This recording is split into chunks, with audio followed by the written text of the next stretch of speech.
Hello, Fightful Faithful.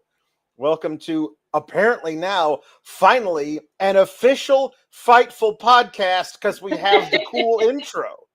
We haven't ever had the cool intro. Sean wouldn't give it to us for the longest time, and then he got mad at us for not using it. And so finally he gave it to us, and so now we're finally, as of today, your NXT post show for July 15th. We are officially now, finally, an official Fightful podcast. We got the cool intro, and I was actually supposed to take care of that a couple weeks ago. And Sean said, Kate, if you continue to use that 30-second intro, I'm going to take the puppets away. But we never got puppets yet. We haven't even gotten puppets yet, Kate. That threat was enough to get stuff done. But I'm more threatened because you took away my thing. You said the date. I did. But I'm going to let you do the shill. You should do the shill. All right, well, it's the Sourgrass post show for July 15th. And get in your super chats. Get in your humper chats at humperchats.com. Leave a thumbs up because we're at like 189,000 subscribers and your girl needs it to be a round number. So let's get to 190,000 followers, just subscribers, so that it doesn't drive me nuts. For that reason alone. I can't, guys. I can't. No, I got nothing. You should have heard it before this one. Like you should have. This is miles better than the alternative was. This is miles better than the alternative was. So we're just gonna, you know what? We're gonna power through because that's what we do here. It's been a power through couple of days for your girl over here, whose entire outdoors and life is underwater. But hey, we're gonna make it happen. So get in your super chats and get in your humper chats. Alex, I said before we went on, if it weren't for you and the good people of the SGS, I would not be reviewing the show. I am exhausted. Yes. I'm hurt. I'm old, and I'm tired, and I only want to hang out with these children. And so, and thankfully, you work with an effing child, me. Yes, thank God. Thank God for that. That's why you're here. Yeah. I also, quite frankly, was delighted about the way that Stacks just went flying today in the. Well, that's something that is the positive thing to note on this particular show was that. So. Yeah. There was too much wrestling this weekend. A Great American Bash was the least exciting of it, save Ricky Saints and Ethan Page, who did a great job in their blow-off match. But outside of that, not the best, man. Not the best. No. Just felt like an episode of NXT this weekend. And that was in a sea of a ton of other wrestling. So I feel they're doing this again with Heatwave. And I feel really bad for the talent because it's not like they're just counter-programming AEW. They're counter-programming AEW and they're like most mega shows, which I think is a bad idea. I feel like it's a bad call. If you're going to do it on like Fyter Fest or you're going to do it on even like a Wrestle Dream, you know what I mean? That's one thing. But Forbidden, hey, we're putting on an all-star game with CMLL, New Japan, and ourselves. Yeah. You might see Will Ospreay versus ZSJ for the 14th time, but done under an American umbrella. Like, there's gonna be they're putting up like mostly medium NXT PLEs against AEW's biggest shows, and I feel like if you want to do the counter programming thing with your developmental program, you should be doing your best NXT shows versus your most medium to low AEW shows. And I talked about this for the weeks leading up to the Gab on a random friggin' Tuesday when AEW, through no choice of their own, was bumped on Dynamite from Wednesday to Tuesday. They sent Cody Rhodes, John Cena, Paul Heyman, and The Undertaker. Like, if you are choosing to put NXT up against top AEW shows, then the very least you could do is to try to make those shows can't miss. As much as can't miss as they can possibly be. Like when you and I were going up against Sean, right. We brought on Mansoor because we know what we're doing when it comes to counter programming. Right. For Heatwave, opposite Forbidden Door in 6 weeks. After this thing that they're doing next week, the triple threat that doesn't matter. For Obafemi, he should demand, I am sick of this. You know what? I demand the very best competition. And there's a whole bunch, I guarantee you there's a whole bunch of people who are going to be just in the dog days of summer on Raw and SmackDown who ain't got crap to do. Let him say, I request to run a gauntlet and then have them be surprise competitors from SmackDown and Raw. That could be a lot of fun. Let him, I want this. Give it to me. And that would be kind of a, like, because you wouldn't know who the guys were going to be until you tuned in. Two of them would definitely be Austin Theory and Grayson Waller. Austin Theory and Grayson Waller.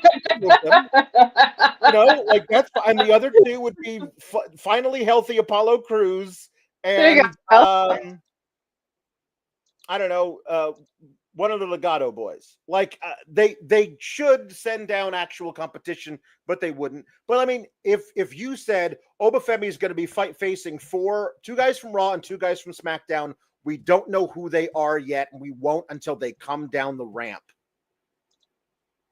I mean, Kate's gone. But if Kate was here, she would say, Alex, that's a fantastic idea. What a great way to get people to tune in to a show, to see something special and different and unexpected. A guaranteed surprise. People love that. If Kate was here and she wasn't just a black square with one of the little loading symbols in the middle of it, she would say to me, Alex, that's a tremendous idea.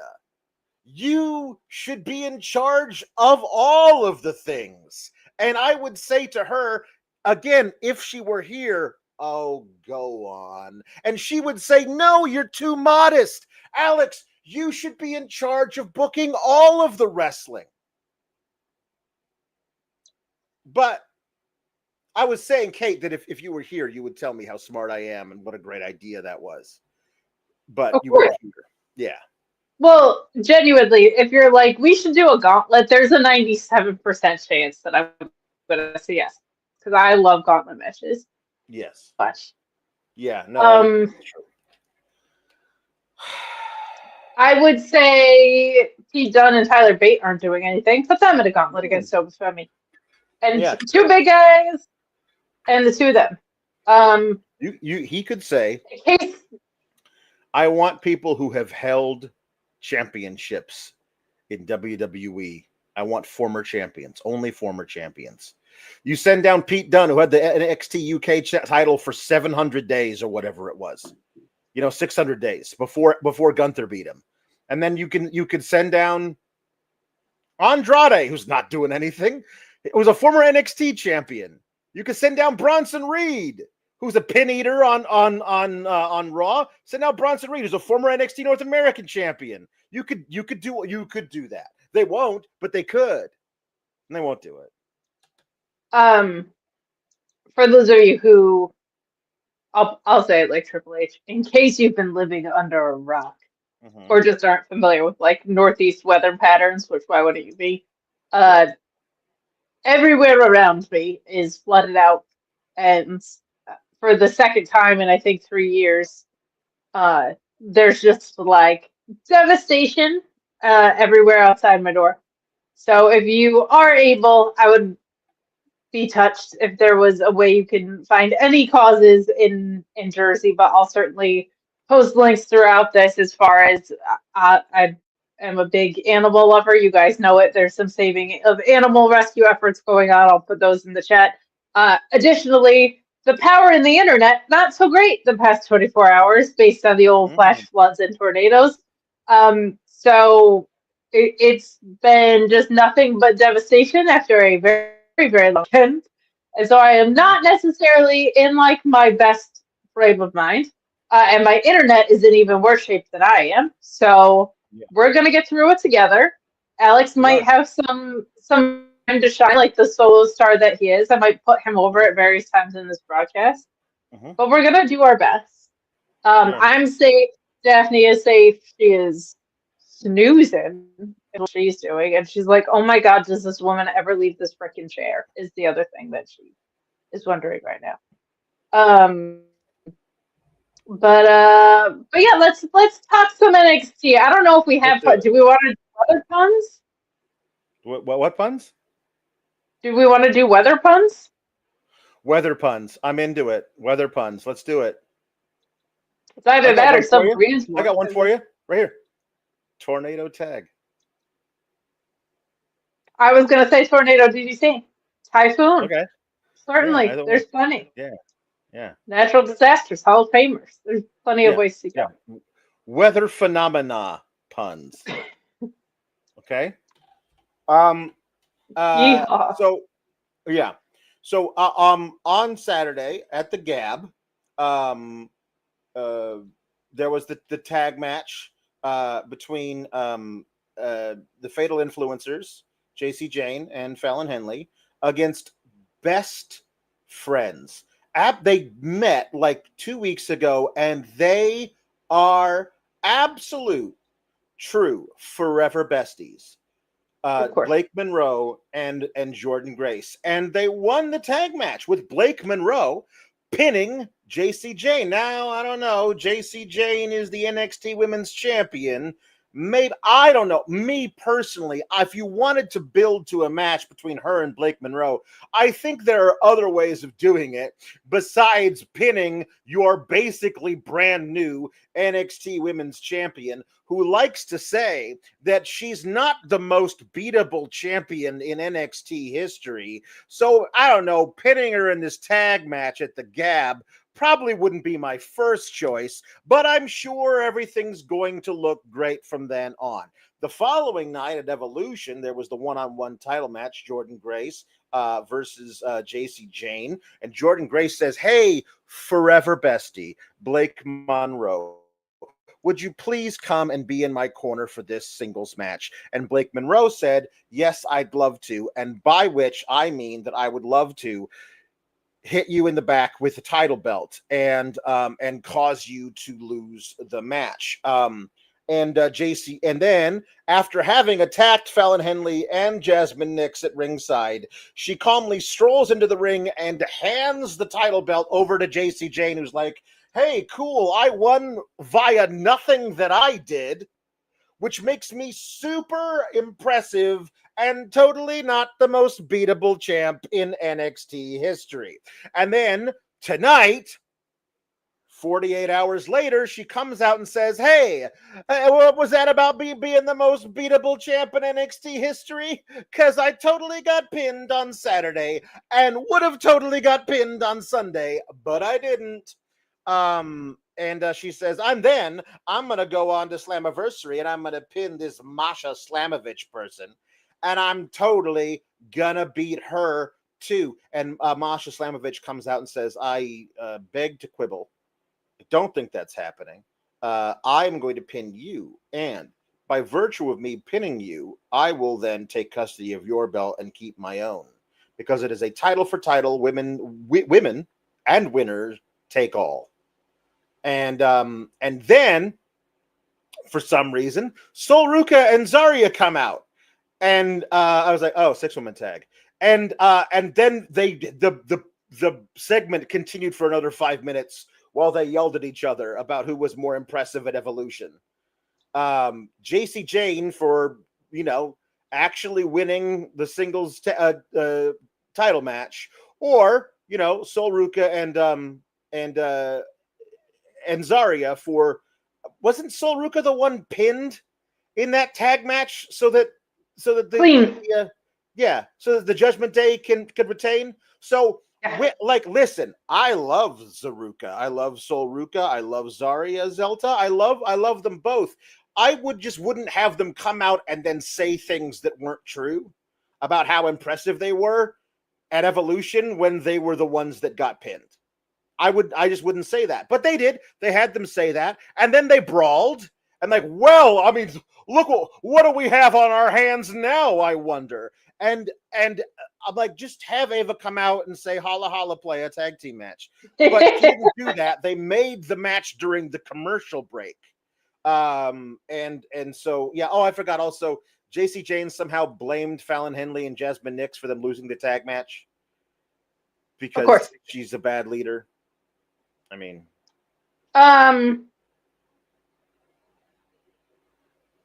as far as JC Jane goes, I wish they would see our criticisms, acknowledge it, and creatively ignore it. Meaning, she beat Steffaker.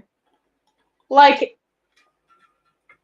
if you beat Steffaker, I feel like you should be dining out on that when you're this kind of heel champion. Yes. When you and I say things like she's been presented as the second most important woman in two groups, this upset win doesn't make sense. You did the thing, so then go and establish her as someone that can win. Now, I know the deal. I know she has a stable that's going to interfere on her behalf. Yeah. But when you have that not be the thing and just somebody else decided the other person should lose that day, yeah, you're burning a rep on that, right? Like it's not even her group who helped her win that time. So I'm assuming that's where the story is going, right? But what a wonderful thing to do in the spirit of an all women's pay-per-view, to turn around and honor it by saying women act like catty bitches about who was best on an all-women's PLE that was maybe the best PLE of the year that had absolutely no build to it. The heel turn, I did the Evolution review on the main, so sorry if you already heard this, but like the turn from Blake Monroe hitting her like in the lower back / butt somewhat lightly, didn't buy it. Didn't buy that that's the shot that causes Jordynne Grace not to win the world title. Not at all. Didn't look like it affected her, to be honest. Yeah. I mean, what I thought while watching it was it caused her to lower her guard, which allowed JC Jane to hit her elbow flush in the bridge of the nose to Jordynne Grace, because Jordynne Grace was selling the ow my kidneys for a split second, and while she put her hand to her lower back, it wasn't there to be able to block any effect of the elbow. Now I agree that was really lame, but I thought Jordynne Grace realized it was going to be lame and actually did a real fight thing where if you've got your guard up and somebody throws something at you, you can block it a little bit, you can dodge under it, but if you're not ready for the blow, that's going to land completely and it's going to mess you up more than it would if you had at least a split second to get ready for it. Now, credit to Jordynne Grace for trying to salvage the terrible booking, but also that certainly wouldn't be how I would have Blake Monroe turn heel. It was very funny. Like Jordynne Grace is succeeding in spite of them trying to make her look like an idiot. There's no way she would be like, wow, this woman took me for a mani-pedi. I trust her implicitly at ringside. Yeah, yes. So just don't go out of your way to make people look dumb. Like I just very dumb. Yeah. Have you met women? This is not how they act. Like it's the writing I know. I feel like a lot of them haven't met women. No. Really? Like, aside from their ex-wives. And I do say ex-wives on purpose. So yeah. So anyway, listen. Yeah, wait till we get even more of the dumb stuff around that particular thing later. But the first match of the night is Santana, Joe Hendry, and Trick Williams versus DarkState.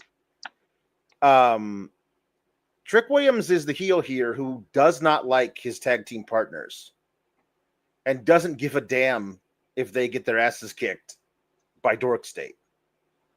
Correct. The thing he absolutely should have at least tried to do is hop off the apron at the beginning of the match and walk up the ramp, bringing his title with him.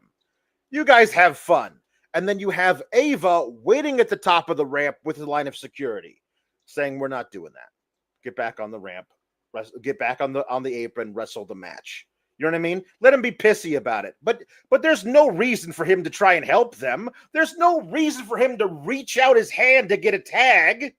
What the hell does he care? You know what I mean? Like so it just makes him seem like that's really poor booking. You never should have made this match to begin with, and you especially shouldn't have made this match if this was gonna be your finish. Because it's just no contest. The system comes out, Eddie Edwards and Kurt Hawkins and another Kurt who used to be Fandango, and they run to the ring and they beat up DarkState. So is it DarkState versus these three dorks for at Slammiversary? That's probably going to be on the Intercounter Slammiversary. Again, this is what we have for the team that debuted by attacking and laying out Obafemi in February. That's what we got for him. That's it. We got nothing else for him. So this is what we're going to do. I wish TNA wouldn't be so lazy and would just find a third Kurt. Make them the Kurts. Scrap the system. Find a third Kurt. There's got to be a third Kurt in wrestling. Mm-hmm. Find Canadian figure skater Kurt Browning and see what he's up to. Put him in the corner. Or you could just change Eddie Edwards' name to Curdy Kurtwords. Curdy Kurtwords is a brilliant call. Yeah, I mean, like it's no sillier than Eddie Edwards. We've got plenty of Eddies in the sport. You know what I mean? Kurtwords. Curdy Kurtwords. Perfect. It's not like he has decades of established experience under his belt. No, as Eddie Edwards. Yeah. Just make him Curdy Kurtwords. This is TNA. This is legitimately something TNA would do. This could not be more up TNA's alley. Make them the Kurts. Get Curtis Axel. Make it happen. That's what I'm annoyed with. Kurt Angle out of retirement even. He used to work at TNA. He'd love it. He could at least be the mouthpiece. Yeah. He can at least be the mouthpiece of it.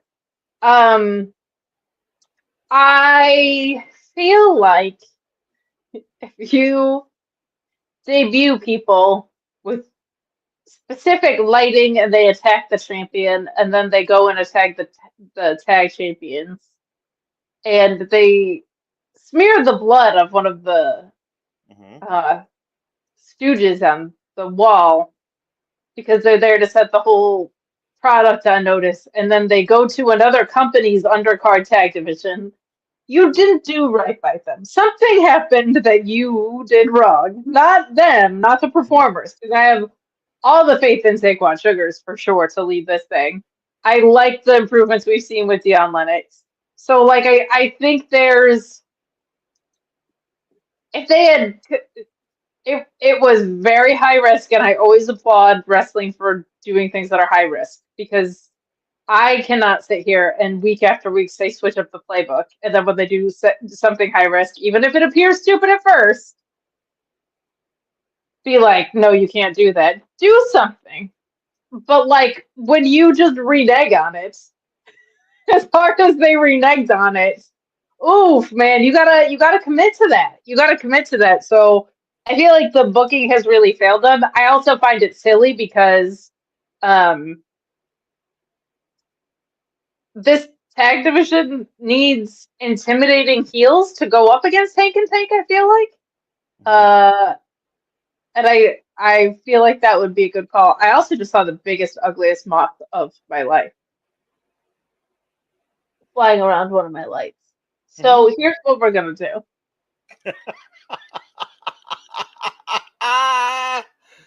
We're gonna ignore it and then get it after the show. No, we're not gonna. No, No, we're gonna.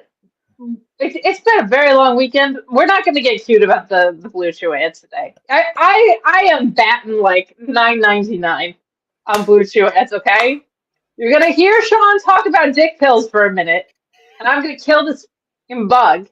And then we're all going to come back and we're going to talk about DarkState. Okay, Blue great. Chew, main event performance, main event confidence, and a main event deal. Go to BlueChew.com and use the code FIGHTFUL, and you will get Blue Chew with their first shipment for free. Shipment? Yeah, I said shipment. No waiting in line at the pharmacy, no awkward doctor's visits. You take their online exam, and then if approved, it's shipped straight to your door. That's right. Same active ingredients as Viagra and Cialis, but in a chewable form and much more affordable. How can you pass up on this? How can you pass up on that confidence? How can you pass up on that performance? How can you pass up on making your sex life better? That's what Blue Chew is here to do. You don't have to have a problem to use Blue Chew. Just get that additional performance. BlueChew.com and the code FIGHTFUL. Honestly, yeah. I could have played the shorter one if I needed to. I killed that sucker in a hurry. Wow. In a hurry. I believe in animal rights up until they've got creepy crawly legs and wings, man. That's it. Get out of here. Sorry. Your life ends. Should have been a chicken. My bad. Sorry. Won't eat you or your kids, little chickens. Won't even eat eggs.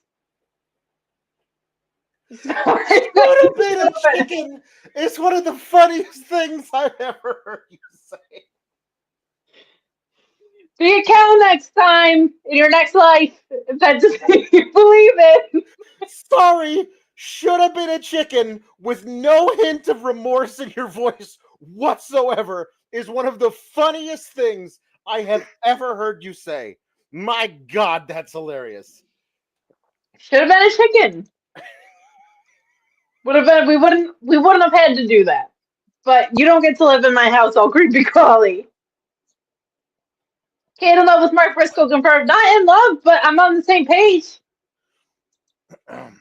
Hey, we got an enormous super chat that I think we should acknowledge off the bat because we're talking maroon colors over here from Shibuya. Yeah, but it's Australian maroon colors, so it's like it'd be green if it was.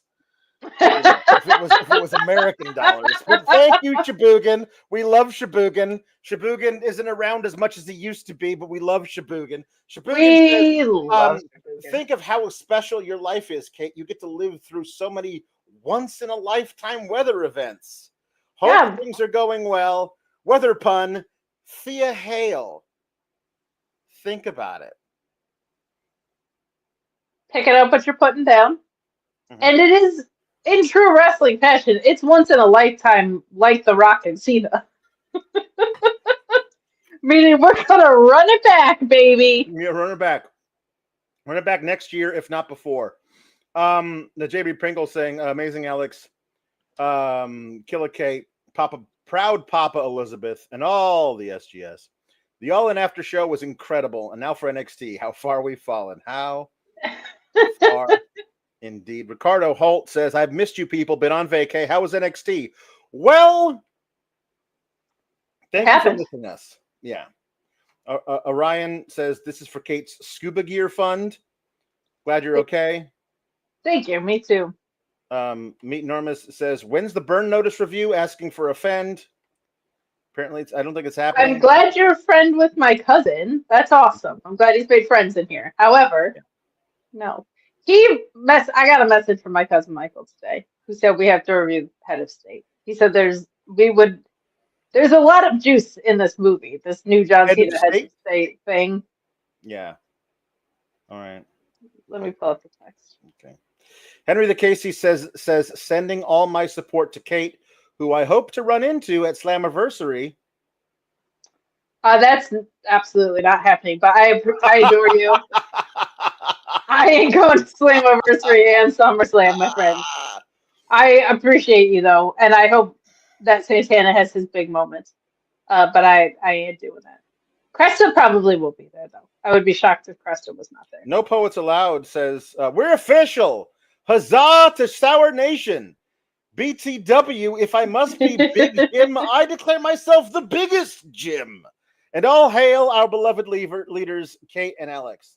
Thank you, Jim. Look, if you're a big Jim, that means you bagged Naomi, so well done. Good on you.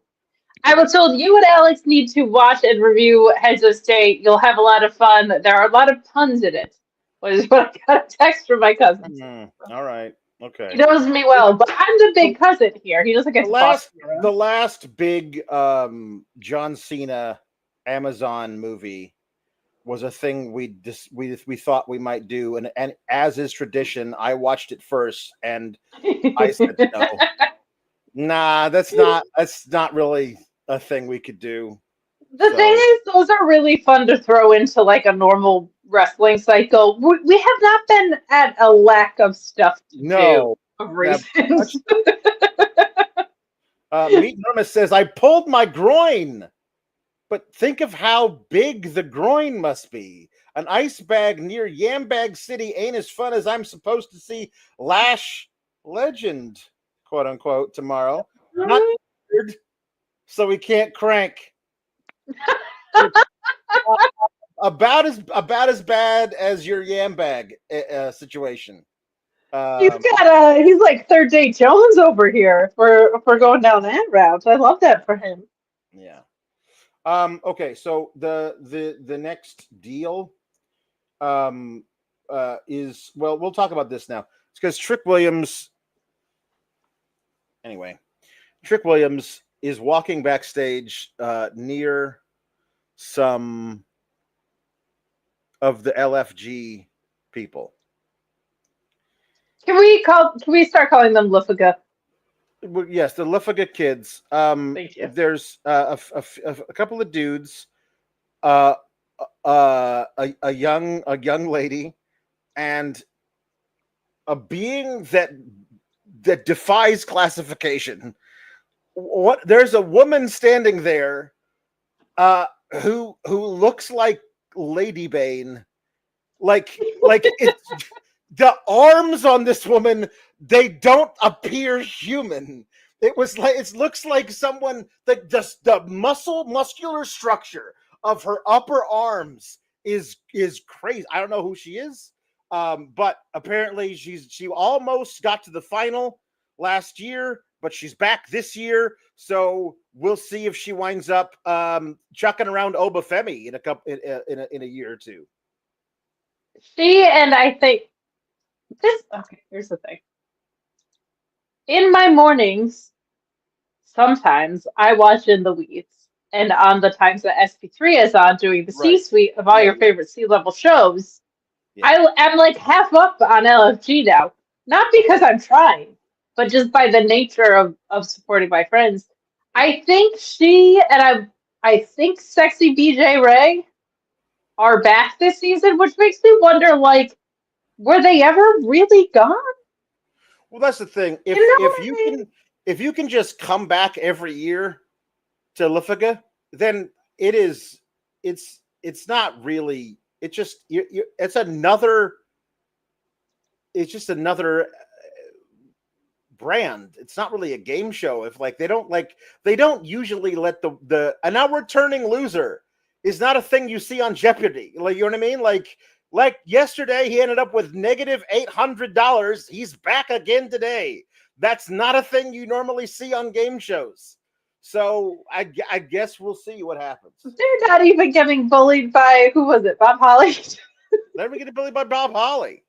But anyway, Trick Williams walks through them and says, "Hey, I'm Trick Willie. You get out of my way when I say, your Team Undertaker, wow, you have no shot at being in the thing." And then Undertaker calls one of them, who picks up. And then we see later that the Undertaker has said on Twitter, "Hey, I'm gonna be in Houston next week when they're gonna take this NXT on the road to Houston. I'll be there, and if you have a title or if you don't, I'm gonna be there, and we are going to have a talkie talk." I mean, he doesn't say that part, but it's pretty implied though. Yeah, it's Mm-hmm. Mark Briscoe and MJF changed the industry moving forward. So talks are it's more like it's going to be a chokey choke slam. Yeah, it's going to be more what it's going to be. Sure. So I wanted to bring up some stuff. So the first match ends in a no contest. Okay. It's 9 minutes, but it ends in a no contest. Then we get a bunch of stuff that like sets up this first lady match of the night, which barely lasts a minute. And then it ends because there's a no contest. And then there's a whole bunch of more stuff. So that the first match of the night that doesn't end in a no contest and is longer than a minute doesn't start until the 8 o'clock hour. That's a full hour of like actual. You can call the 6-man tag that started the night an actual match, but between that ending and the next match that lasted longer than a minute beginning was like 45 minutes. Like, I know they're not really wrestling, but at this point, they're not even faking it anymore.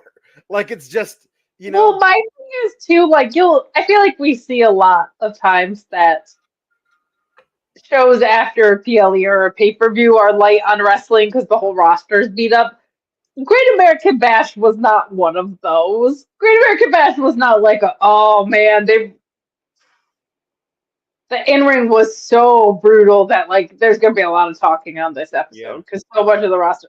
That was not what this PLE was at all. Outside of Starks and Ethan, who there was some real stuff in there. Mm-hmm. But yeah, there's never really an excuse for that. And well, a couple things. They basically did AEW's All-Star Tag thing, except they didn't call them All-Star Tags. But the problem is AEW always calls them All-Star Tags, and NXT did it, and the All-Star game is literally going on. It's MLB All-Star week.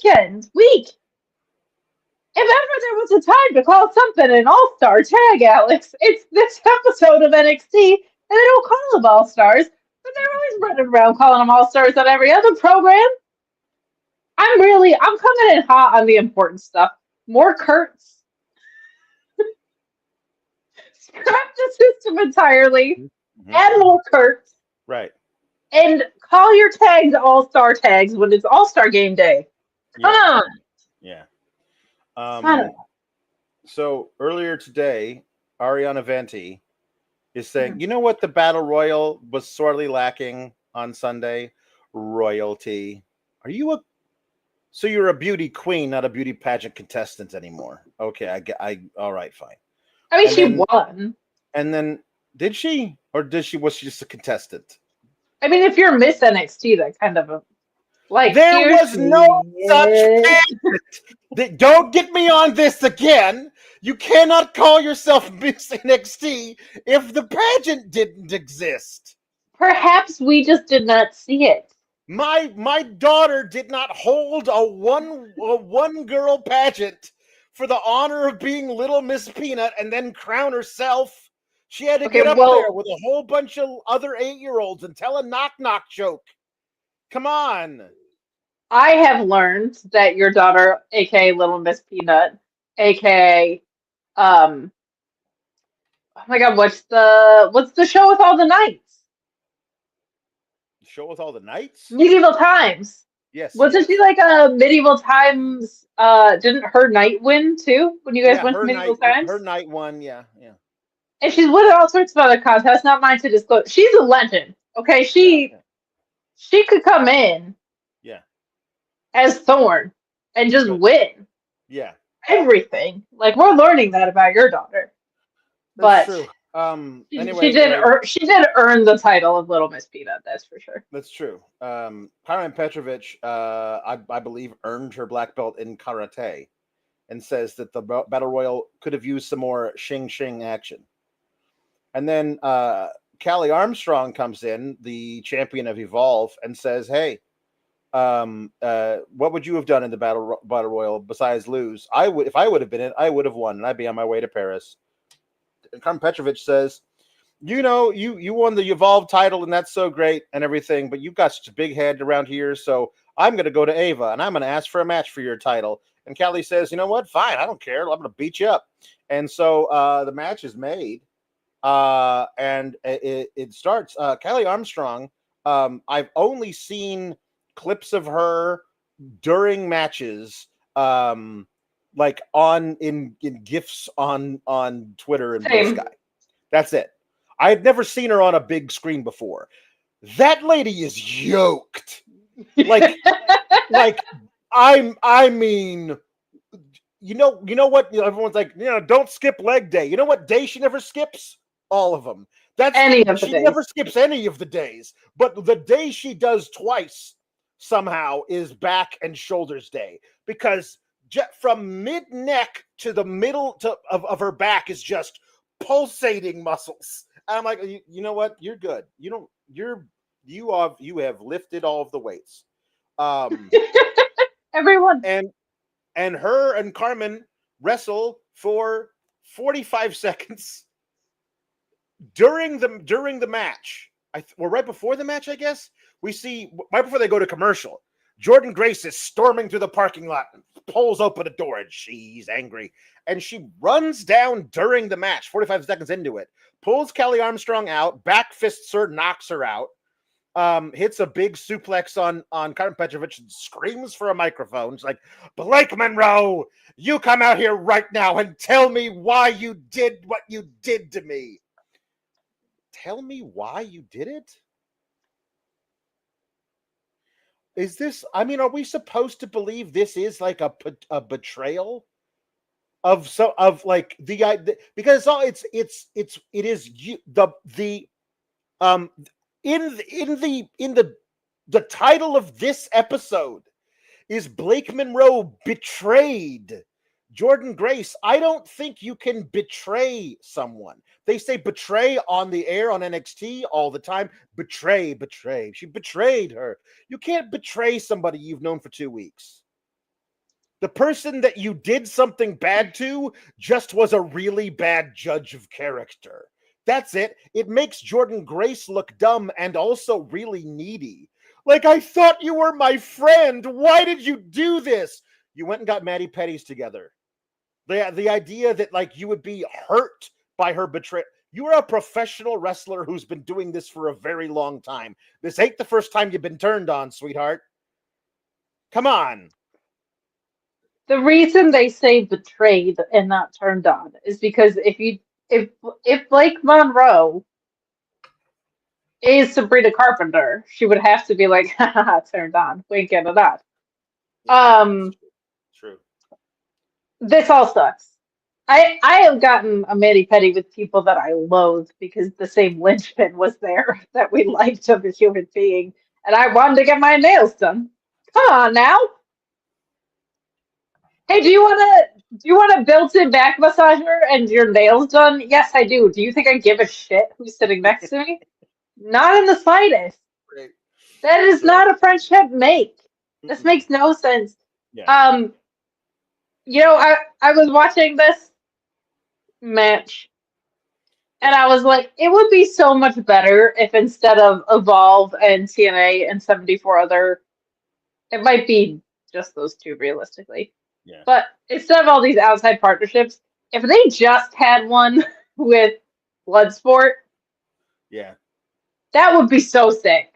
Like if there was one other entity where men and women could go, and it felt like I'm going on this hiatus for a short time or a long time to test myself in an entirely different style so that we could see that Carmen Petrovich. Like, I feel like it would be so much more beneficial if these mini excursions were not to somewhere with even goofier characters than NXT had to have.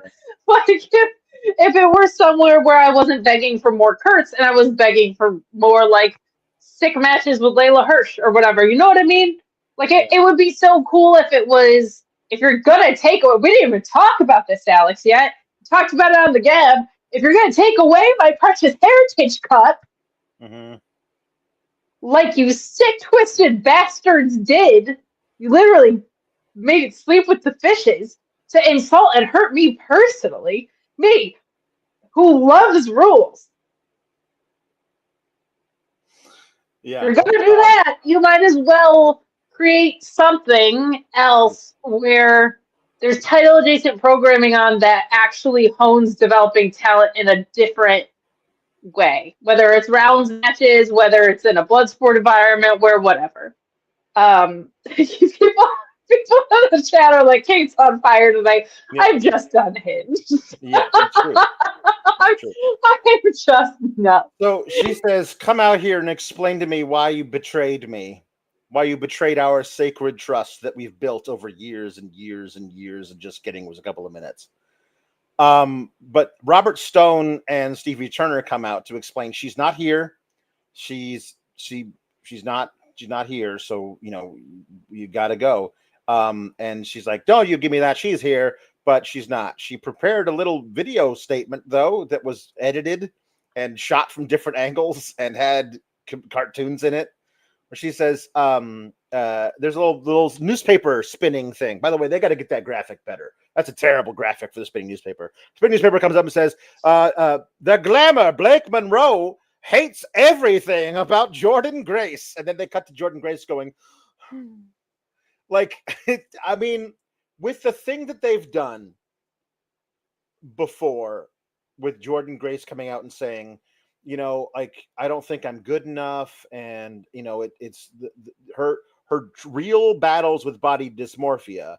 If they turn it into, all I wanted was for one of the pretty girls to like me, and I thought she did, and then it was just like high school all over again. I swear to God, I feel like that's right over the horizon. Please do not do that with Jordan Grace. But anyway, the rest of Blake Monroe thing is this: Blake Monroe thinks that I think you weren't fit to carry my shoes, much less the NXT Women's Championship. And I was like, okay, so we're really just doing Blake Monroe versus Jordan Grace. It's not with neither of them being the champion, because Blake Monroe is apparently being like, I just want to humiliate Jordan Grace, and Jordan Grace just wants revenge on Blake Monroe. So neither of you want to be the champion anymore? Because that's what it felt like tonight. Now, they could change that next week. That's what it felt like tonight for sure. But she says, oh, Jordan, don't worry. It's not your fault. You're so terrible. I would like to invite you to sit ringside for my first ever NXT singles match next week in Houston. I don't understand what part of this wouldn't be improved by one of them being the NXT Women's Champion. Pick one of them. One of them should be the champion now if you're going to run this storyline. Do you remember, so Sean's referenced this a few times, when Cody went to WWE, or he was rumored his AEW contract was up, and everyone was like, it's a work, and Sean had to grab the camera and say, this is not a work. Mm-hmm. She hit her with the title! Yeah. Why did Mariah May betray me? I don't know. She hit you with the freaking title. Do you think it might have something to do with the title? And if it doesn't, why was Mariah May holding the freaking title when Jacy Jayne has friends who could have been holding the freaking title? Right. Is this about a title contendership or not? And if it isn't, why was the symbolism of a title used to hit Jordan Grace with as a thing to cost her from winning it? Well, Heck of freaking lame. She says that Jordan's not fit to carry the title, but I guess Jacy Jayne is, because she went in and lovingly placed the title belt back into JC Jane's hands, and then walked over to the ramp and bit her fingernail, and then left. So are we supposed to forget that, like, as soon as Blake Monroe got here, JC Jane and her friends put her through Not over everybody? Like, right. They put her through a table, and the first thing she did when she showed up was stand over a pool of people that were competing for the title, right. if you remember. Mm-hmm. My God. And the other aspect of this, too, and I get what they're doing because Mariah May has a certain look. And if you didn't watch AEW, your expectation is going to be that this woman fights like a diva. And then she's going to get in there with Jordan Grace. Mm-hmm. And the Mariah May, Blake Monroe that we know Mm-hmm. and know from Joshi World and AEW in the Indies is going to go in there and they're going to beat the ever-living dog crap out of each other. And that's going to be fun. And it's going to be a fun little swerve. Mm-hmm. Why did you build out all this stuff for a title shot around the title? Mm-mm. To have none of this be for that. Mm-hmm. Boggles the mind. Mm-hmm. You did a whole tournament, and Mariah May, Blake Monroe, stood over everyone and said that literally stood above them all. Mm-hmm.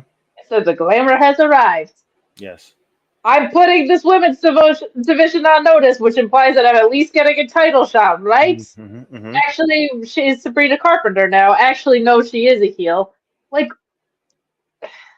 right. Jeremiah John. Why did you use the title to hit her? When Mariah May went heel in AEW, she bloodied someone with a shoe. When she turned in NXT, she patted someone lamely on the butt. With the title. When John Cena uses the title, it's because he's the winningest champion of all time, right? Mm-hmm. Or is that just convenience? Well, a rapper isn't here to help me win this one. I better use my title and hit somebody in the nuts. But I feel like he's using the title because his whole thing is he's the last real champion and he's held that title more than anybody else ever in history. If you use a title, it's supposed to mean something. Yeah. It's not supposed to just tap someone on the butt and send them flying into somebody. Right. That they were flying into anyway. So, I'm on one tonight. I can admit it. You are. People who watched our review of The Gab will remember my consternation at the weird encounter between Ricky Saints and Jasper Troy during the Falls Count Anywhere match, where Jasper Troy was standing in some like boiler room looking at a wall like he was in the Blair Witch Project. And in comes Ricky Saints, who bumps into him, and then like Jasper Troy like does a Uranagi to him on top of a roadbox, and then kind of lamely shoves it, and it rolls a few feet and stops. And then 3/4 of the way through an excellent match, by the way. Right. Like that's the thing. Yeah. This was like a brilliant match. And maybe even further of the way through the match. And then Ricky Saints gets up off the roadbox, and Ethan Page pulls him out onto the stage, where Ricky Saints does a giant DDT to Ethan Page and has him in position to do the Rochambeau to him onto a bunch of stage lighting. Right? And then Ethan Page reverses it and then does the Ego's Edge off the stage through a bunch of tables, and that's how he wins the match. When they showed him. Yes, he did. When they showed a clip of that match, they made it seem like Jasper Troy hit the Uranagi on Ricky Saints, shoved him on the roadbox out to the stage, where then Ethan Page picked him up and threw him, which belies what actually happened. Like Ricky Saints was in position to win the match after the Jasper Troy thing.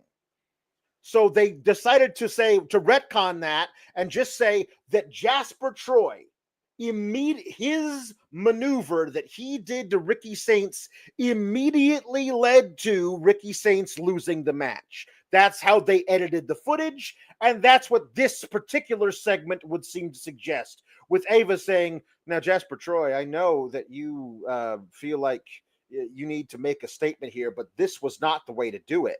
I was just minding my business and he bumped into me. I get that. But we can't have that kind of thing. You cost Ricky Saints the NXT North American title, and he's none too pleased about it. So I'm going to make a match between you and him for next week in Houston. And Jasper Troy's like, okay, good. I'm glad about it. Like, they've done this a lot since we've been doing this, especially in NXT, where they will just edit the footage of a match to make it seem like stuff didn't happen. Like Braun Breaker had Carmelo Hayes in the Steiner recliner, and Trick Williams came in and hit him in the back of the head with the title belt, and then they edited everything to make it look like Carmelo Hayes fought his way out of the Steiner recliner by himself, hit a code breaker, and won. That is fundamentally a different finish than the one match you booked. You decided afterwards to change what the match was that you booked, and they do this very often. This feels like they did it on Sunday. Give Divas a Chance was not born out of anything other than like Stephanie McMahon invented women's wrestling. Stephanie McMahon invented women's wrestling. We all know this, Kate. We do, and that's what the video package would have you believe from Evolution. Yeah, no. Give Divas a Chance was not born out of anything negative. How it works, Kate.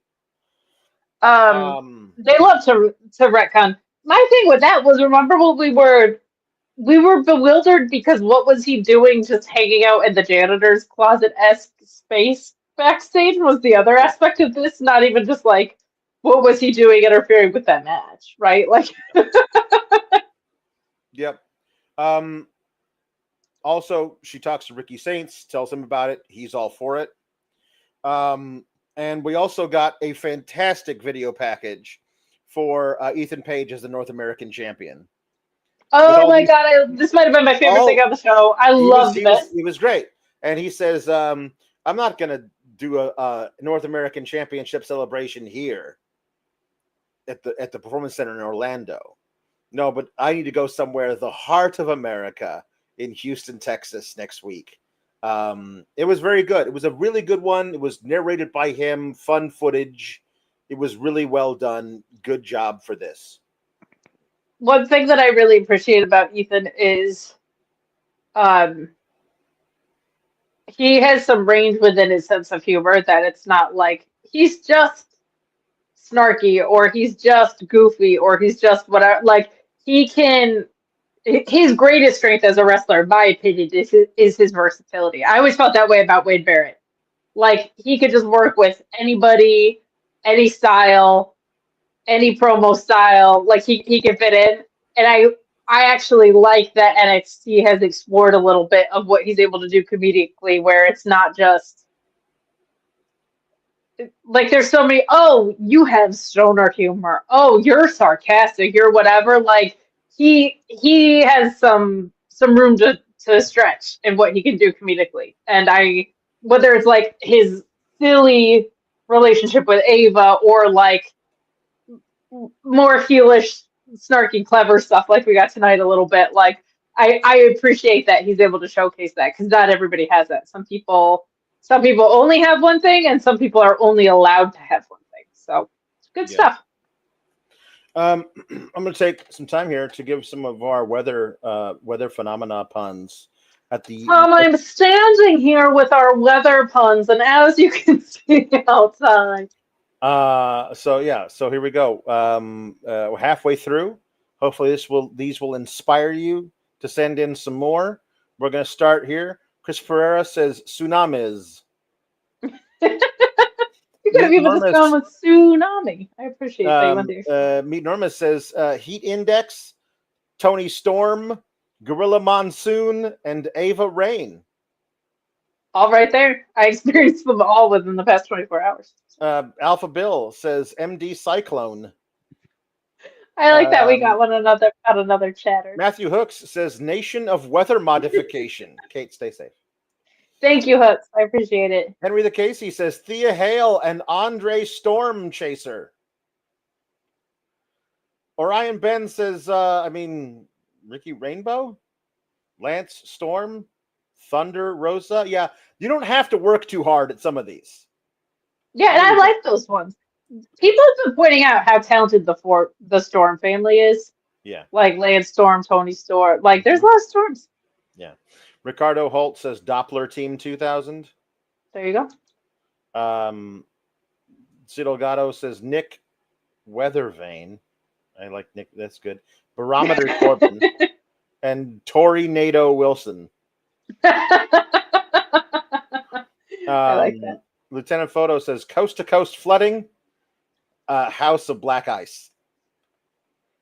Alex, what's my favorite thing about the Coast to Coast one? You can tell. The Coast to Idaho? Yeah. Alex in Canada said that the Coast to Coast that doesn't reach from one side of the ring to the other is like a coast to Idaho.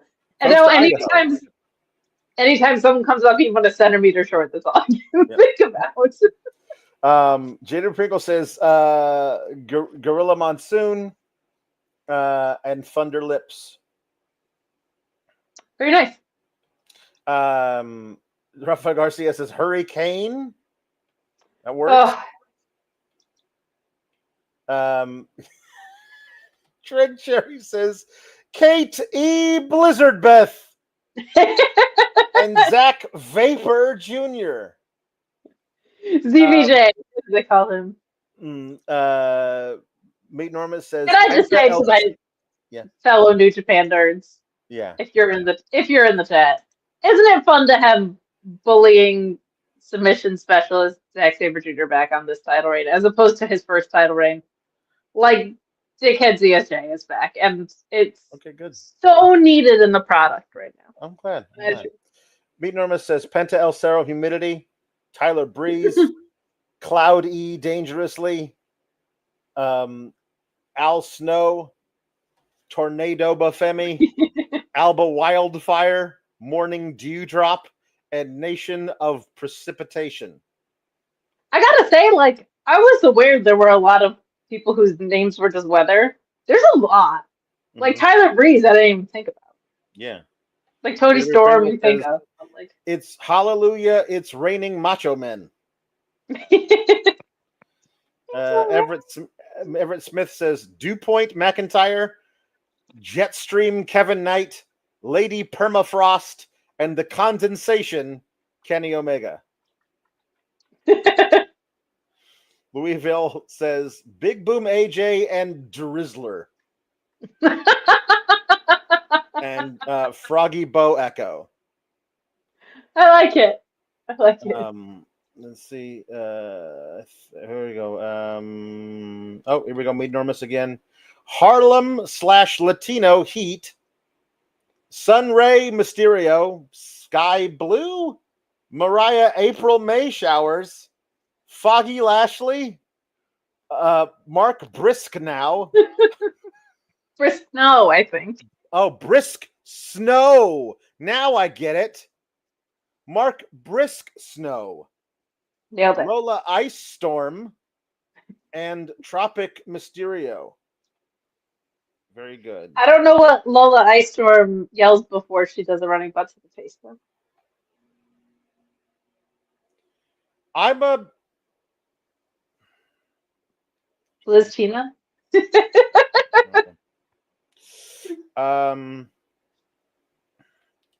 Shibugan also asked, do we still have the gimmick where we can just pay money to have you talk about better things like Hangman versus Moxley or Bucks versus Swerve and Ospreay? That gimmick was only behind the paywall, but you could still send money. And I mean, if you send money for us to talk about something, we'll talk about it. We probably will, No, I will say after Fletcher and Cole obviously got erased, and I won't talk about it because I'm going to cry.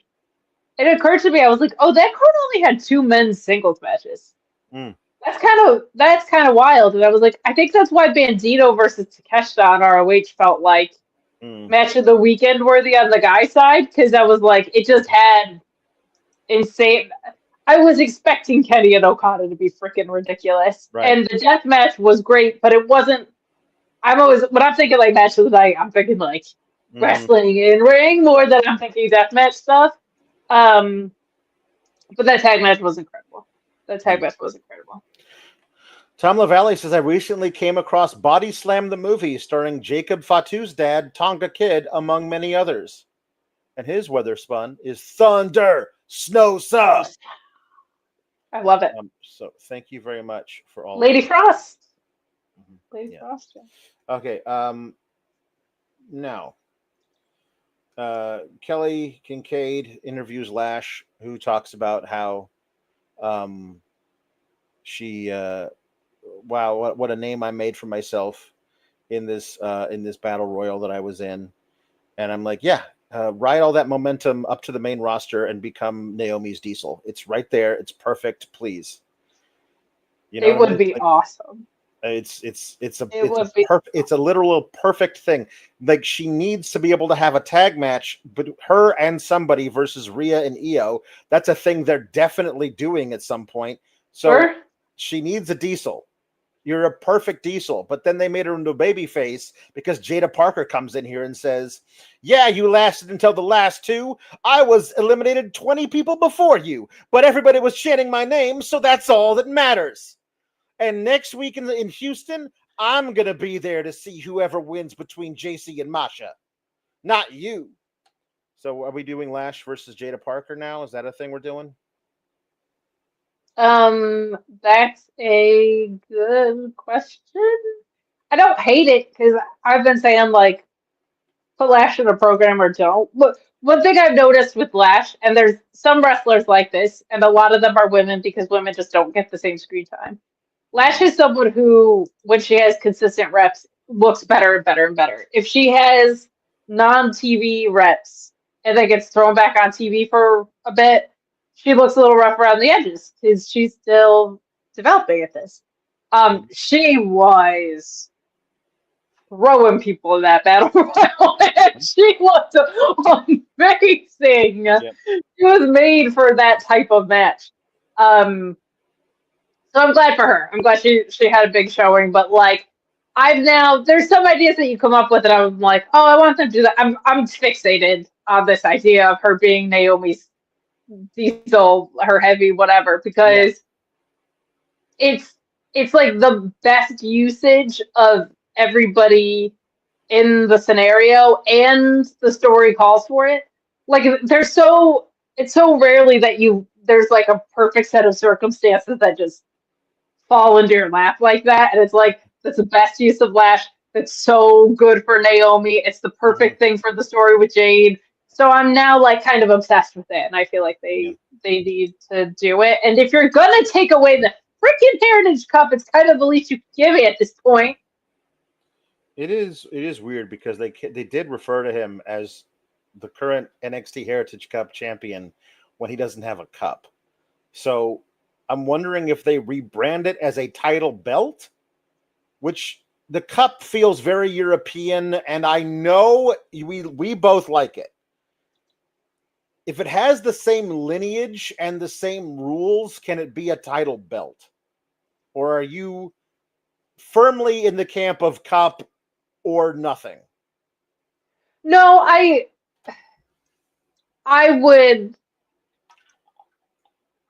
really like that it's a cup, because I feel like when you attach rules to something, there's a certain prestige that goes with it. And what I like about it is it feels title adjacent while still feeling important. If you make it a belt, it automatically just feels like another mid-card belt to me, even if it has the rules. You're saying this sits in the mid-card, not that this sits somewhere else entirely. However, if you give me something with those rules on it, I automatically like that, because I always feel like one device like that, pure rules, continental rules, whatever. Like, if you have something that's just a little different, it really, really, really like freshens up the program without trying, just because of the nature of what it is. And everybody that enters something like that, they're operating under a different set of circumstances already. So you don't even have to do like overwhelmingly great creative. You just have to let them let them fly because you've already created the thing. So I would rather it be a cup because I don't want to see it just be like, this is a mid-card thing now. But I would rather something than nothing with it. I just also don't want to overbook to shit like they were doing. Like, let it be what it can be. Let it be special for the sake that it's special instead of saying we're going to do all this extra creative work around it for no reason. Like, let it Yeah. For those of you who did not watch the Gab or our review of it, the only thing that matters that happened on the Gab was that we saw film that Tony D had apparently stolen Stax's Heritage Cup, which Stax had been stupid enough to leave on the front desk of the weight room at the they have a front desk at the PC where, anyway, he left it there and went to go talk to Coach Bloom or whatever. Anyway, Tony D apparently stole it. And then he cut a monologue into the camera about how he has to kill the family he created. And then he said, hey, Stax, when you come to our fight on Tuesday, you're going to be traveling a little light. And he took the cup and put it in a trash bag and threw it over the bridge to sleep with the fishes next to Two Dimes. Here's my other problem with that. Other than the fact that it's your fault and we do a show together. We do multiple shows together every week. I don't feel like Stax is like, no, not my Heritage Cup. Like, you never meant that much to him. No, I think the problem is that the first thing he said was, I'm the Heritage. The last thing he said to them at the little sit down last week was, I'm the Heritage Cup champion. My name means something around here. Like, to him, he's a small and petty man who requires that as validation to prove to other people that he's worth something. And so to be clear, like, no Amdar had to vacate it because of injury. He won it by accident. Right. And now he's using that to swing his big blue chew D around. Like, I don't know. I don't know if I'm buying that. That's the idea, is that he doesn't care about the cup. He cares that it makes him somebody. That is the storyline behind why it matters that I took it from you and I threw it over the side. Also, because I used to be Heritage Cup champion and I fought with honor, and I know you won't. I would rather see this at the bottom of the river than being toted around by you. A rat fink, a snake. That thing. That's the idea. I know. I don't like it. I don't love it either. Okay. So, leading up to this big, too much credit, but go on. No, the reason I give it credit is because I firmly believe, and still do, that everything, all of the storylines created around this thing have all had Tony D'Angelo's input in it. The way he speaks, the monologues he delivers are so much better written than everybody else's. I can only assume he's writing his own stuff. So he feels like the kind of guy who would recognize why it's important that I stole your Heritage Cup and threw it over the side. I don't think he came up with it. I think he figured out why the reason is there. Like, this is what you're doing. Okay. How do I make that work for my character? That's honestly the way he performs the character, because nobody else is even close to the way that his monologues are written. I have to believe he doesn't them himself. Or there's somebody on staff who works with Tony D and isn't allowed to work with anyone else for some reason, because otherwise all of the promos would be better. So you're saying you think Tony D has creative control? I think Tony D has creative control, which is the only reason why he won today. He refused to go out on his back. He said, that doesn't work for me, brother. Let's be honest. This was all Mercedes Monet's idea. Like, from all of the D'Angelo family from the beginning. Yeah, it was Mercedes. So they did these 3 vignettes, these 3 vignettes, these 3 vignettes. They did those of the history of the family, starting with Tony D being introduced to us now 4 years ago, when I was like, what the hell is this? And quickly became, this is the best thing on the show. And He was your crush before Ova. Yeah, he was. I'm still disappointed they did not make it the Italian American Championship when he finally won it. That was my first big pitch. It's like, somebody, if you're listening, make this happen. When he wins the North American Championship, he pastes a sticker of Italy on it, or the Italian flag, and calls it the Italian American Championship. I still think it would have been great. Anyway, they showed him coming up when he was doing his first stuff by himself. The next vignette was him recruiting Stacks, but noticeably they cut a bunch of shots into 2/3 of the shot, because a lot of times it'd be like Tony D walking down the hall and Stacks would be behind him on his right, and Two Dimes would be behind him on his left. And now they cut it so like the guy who was behind him on his left didn't exist. They did that a whole bunch in this particular thing, which I don't know if I can stand for the Two Dimes erasure. They actually showed us him being thrown off a bridge. I feel like that's part of the story of the D'Angelo family. He's not working as Two Dimes elsewhere. He's Cole Carter. If you don't watch ROH, you don't even know he exists. You can show us Two Dimes being tossed off the bridge. Anyway, they also show a third one, him recruiting Luca, him recruiting Big Ange, whatever, all this stuff. It's a really cool little retrospective. It's a lot of editing, putting it together, 3 parts of this vignette that are shown over the course of it, and then they have the match. And when he comes out, when Tony D'Angelo finally, by the way, Stacks has his own music. He comes out first. Luca comes out to Tony D's music. I'm like, if you're planning this dude to have his own singles run, you couldn't, Def Rebel couldn't just AI something in a couple of minutes and give it to him. It doesn't have to be his permanent thing. He needs his own music. And then his whole story is like, I'm my own guy, man. I'm my own guy. I don't have loyalty to anybody, but I come out to that guy's music. Def Rebel probably was like, Luca Crusifino, and they were like, and then they have Tony D come out. And just the way he celebrates in the, like, coming down, like he's very emotional. Like you almost see tears in his eyes about this, you know? And he comes down to the ring and he takes off the fedora and he hangs it on top of the ring post. And they mentioned this, the way he did that for his first ever match in NXT. He did that. And I remember him doing that. I was like, this is great. I hope he does it for every match. He didn't do it again until tonight. I loved him hanging the fedora like it was a hat rack. Like he walked in and says, honey, I'm home from doing jobs down at the docks. I put my fedora on top of the hat rack.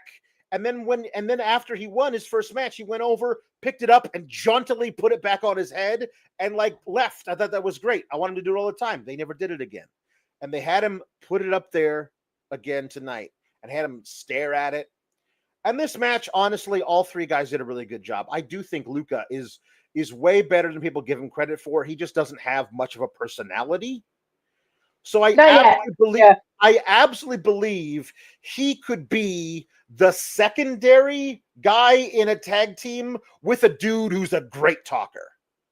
You know what I mean? Like, I'm not saying he's at this level, or that the tag team he would be a part of would be at this level. He reminds me a lot of early days of NXT UK, James Drake with Zach Gibson. Because James Drake was a really good tag team wrestler. He never talked. Zach Gibson did all the talking. All the talking. At this point, years later, he's developed his own voice in their dual promos. He's a very good talker now. But the beginning, he didn't talk. Zach Gibson, who's a legendary promo, did all the talking, and they were a great tag team in the ring. I think you could make Luca into that guy until he finds his voice, the way he wants to deliver a promo. He has to inhabit a certain type of character, be that guy when he cuts the promos. He's not that guy yet. I think this is a great place for him to learn how to do that. I wonder who they would give him to make that blossom, but I think he's absolutely got a future because he's a very good athlete and a solid worker. Stacks is fine. There's nothing wrong with it. He's good to very good. I don't know if he'll ever be great, but he's good to very good consistently. I don't think I've ever seen him be bad. Like, I've never seen him be like, oh, that was not a great. Not He's outright always bad. solid. He knows where to be. His footwork's excellent. He's a very good little wrestler. He can Tony sell. D is Good. a star. Tony D, his the way he moves around the ring, his arsenal of moves, everything he does has purpose. He's great. And I'm watching this whole thing going, I wonder who gets the pin. Probably Stacks. He's got to pin the Don, right? Because the Don is definitely this is a last match in NXT type of match. Like, this is the way they're doing it. Tony D's gotta take the pin for this whole thing to work. The whole thing breaks down by the end.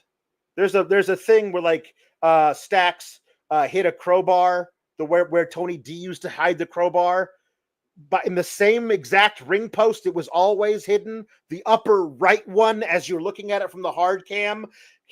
Tony D says, I knew that's where you were going to hide it, so I went there before and I stole it.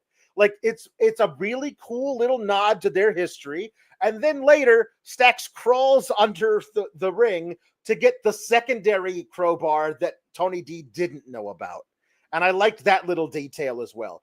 I can't believe they never had Ange come out for any of this. Yeah, it felt incomplete in that way. Not even to just sit in a chair at the top of the ramp and reminisce about the good times they had. I don't know what you do with Big Ange after this. You know what I mean?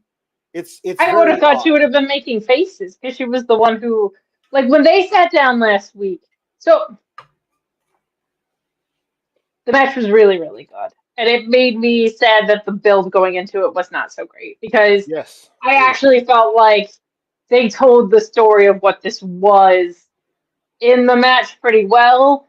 And some of the beginning of this was great, and then it really just fell off the rails, and they tried to get it back. So I really think all three guys did very well. Your point about Luca, I think he just needs more time, and I think he'll be really good, from the character perspective. And he kind of has not the easiest character, third guy who's on the fence about whether people are loyal to him. There's nothing super defining about him. There wasn't enough of a struggle before he said, I'm going out on my own. Mm-hmm. If it was a huge part of the build, instead of just this waffly stuff over a couple weeks, I really, really feel like it could be something bigger. But he's good in the ring. He's picking that up, and I think, like you said, if you just give him the time to reach his potential, I think he could really get there. Stacks, I feel has really grown. He, to your point, we've never seen him be bad, but I think we've seen him be fine, and now I think he's good to very good. His selling's come a long way. You're right about his footwork. I actually noticed that a lot in this match too. My concern with Tony D is I think he's a star. You think he's a star. I don't know if the WWE main roster will let him. Not in this iteration of him, no. But even ring-wise, I don't know if we get to see a lot of dudes. He's throwing stuff around like Eddie Kingston, man. We don't see a lot of New Japan suplexes. Right. Which is why I believe his destiny on the main roster in WWE lies as part of a tag team. I believe he could be the Jason Jordan of an American Alpha type of tag team, because Jason Jordan was all energy and giant suplexes. Now, he had more than that as well, but that was what he was as American Alpha before he got hurt.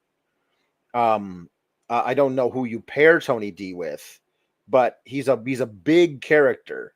You know what I mean? There's a lot of stuff he can do, but I'm not saying as Tony D, the son of a mafia don who decided that the big Kashish was in NXT. Not that guy.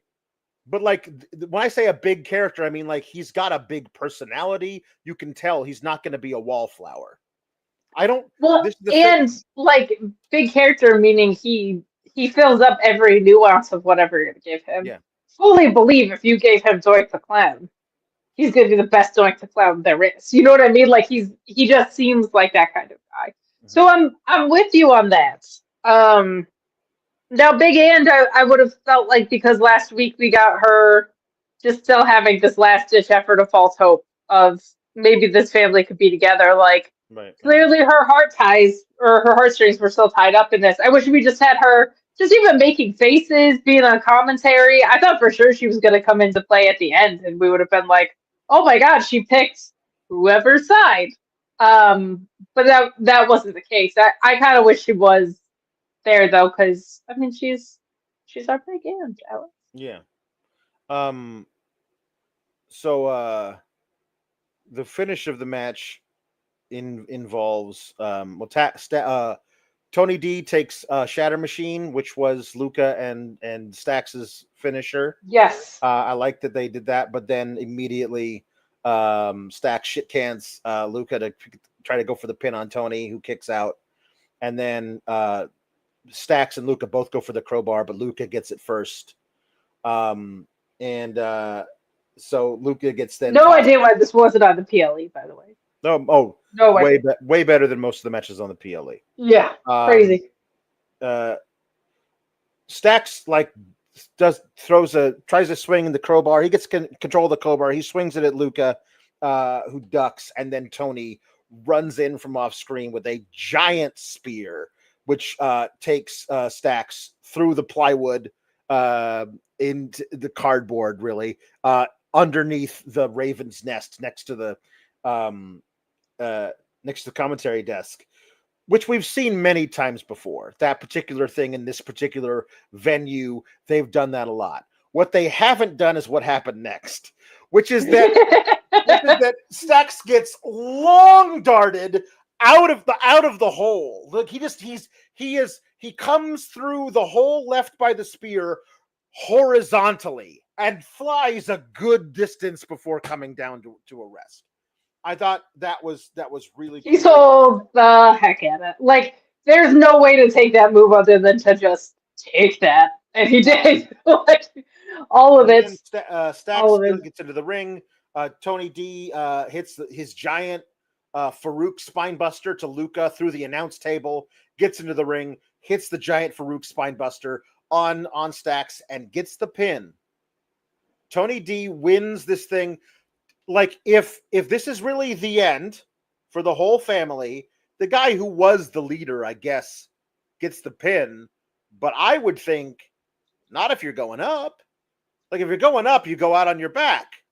So is this just the end of the Tony D character, but he's still going to stay in NXT, just altered slightly? Because the thing that's the greatest part of all of this is after he pins Stax, like he wins and he's happy he won, but he's not jubilant.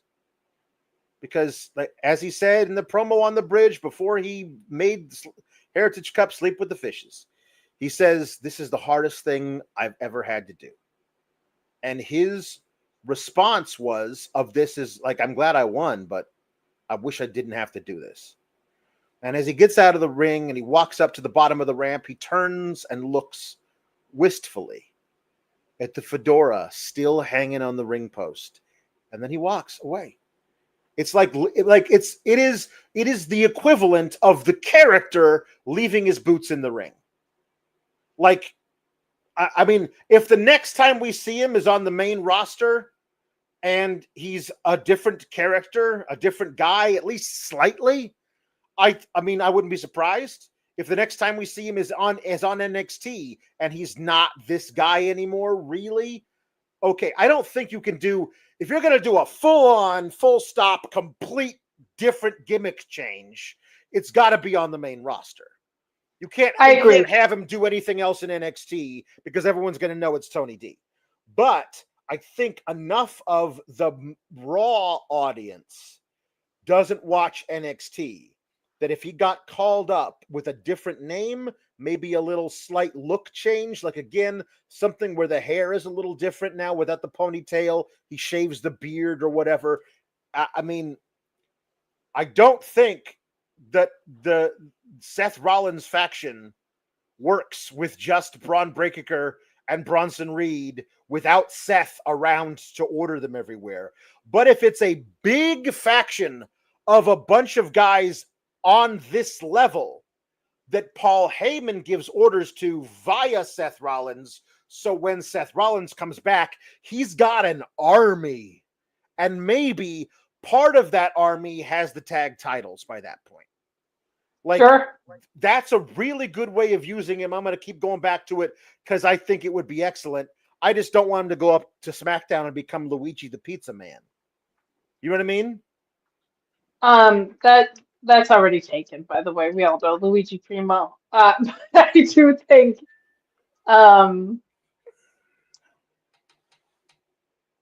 the thing that was a little confusing about this is I feel like if you kill a gimmick dead, you should lose.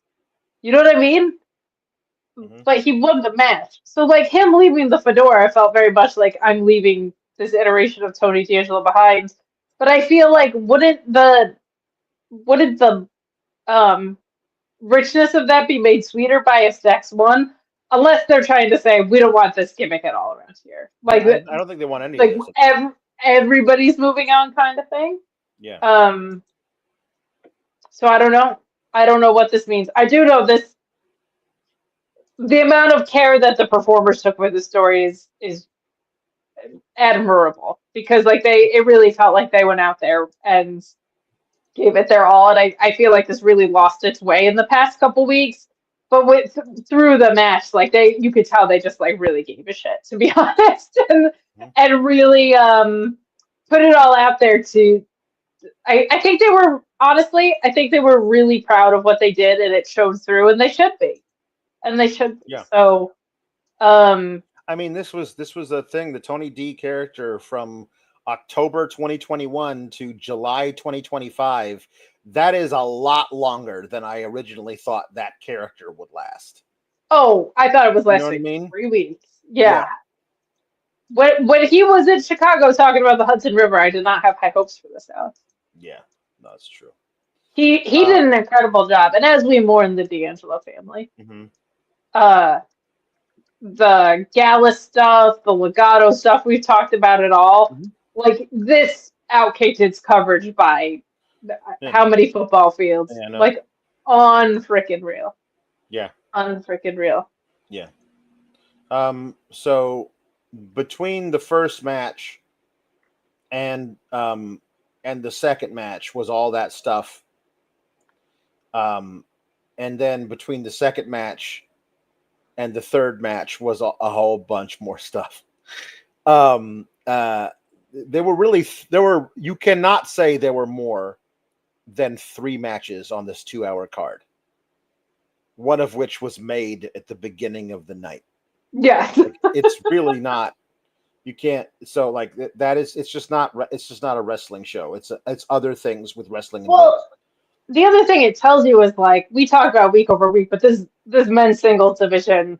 Yeah. Like a lot of these women were used 2 days in a row and in Evolution, and it feels like they didn't want to run them out there for 3 times in a week or whatever. And the men's singles division just like is not there, man, to pull together a show on short notice. So as we figured would happen last week, Tavion is blaming Ren for throwing in the towel, and she's like, but Charlie Dempsey, he wasn't going to stop. He was going to hurt you. And do you want your career ruined by a pulled muscle? And he's like, that wasn't your choice to make. And then Charlie's like, hey, what's up? I still can't believe I'm not British, right? And me and Timothy Thatcher both, am I right? Am I right, people? Whew. Anyway, and it's like Tavion wants another shot. Charlie says, yeah, we can run it back. I'll beat you again. And how about next week? And Ren's like, no, not next week. Next week, I have to have my ass kicked by Blake Monroe in my home state. And I was like, oh, great. Congratulations on getting your ass kicked in your home state by Blake Monroe. It's like, I would never leave you guys, no matter what. So if you wanted to be in my corner next week, it's up to you. So maybe she actually does turn in a pretty good match. and she's getting some offense in on Blake Monroe.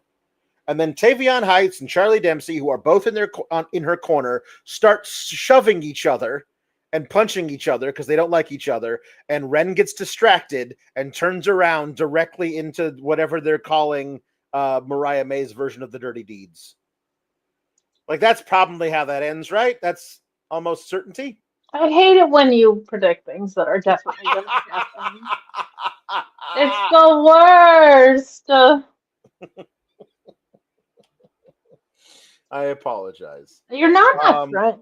Like, you're just not. You're not my friend. You take away my heritage cup.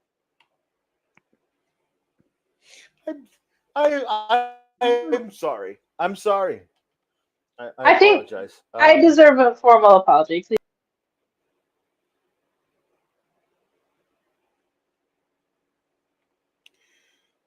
Did you remove yourself from the show? Yes, I wanted you to do a sincere apology into the camera. Oh, is that what you wanted? Okay. Yes. All right. I apologize for accurately booking ahead of time the things that HBK is going to do.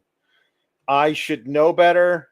I should recognize that my accurately predicting the terrible future can be triggering for some people, and especially my co-host, who I desperately need to be my co-host because the show wouldn't exist without her. So I really need her to come back on the show so that we can. Okay, good. I'm back. All right. It was like a 6 out of 10 apology at best, but considering you had to do yesterday's show alone, I'll take it. I did, and it was the 700th episode of Sour Graps. I know. Anyway, can you believe that, people? 700 episodes. 700 episodes. Doesn't feel like a day over 695. So Briggs comes down to the ring to cut a promo about how Inamura is too nice and he should have taken advantage of the belt shot that man, a lot of belt shots weren't there this week. Belt shot lariat. Yeah. And that's what I'm calling them now. And Oba was like, I will wrestle Inamura again because he is a man of honor, but you made it all about yourself.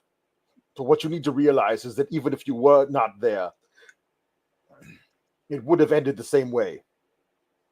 And then Inamura comes out and says, Briggs, I never asked for this.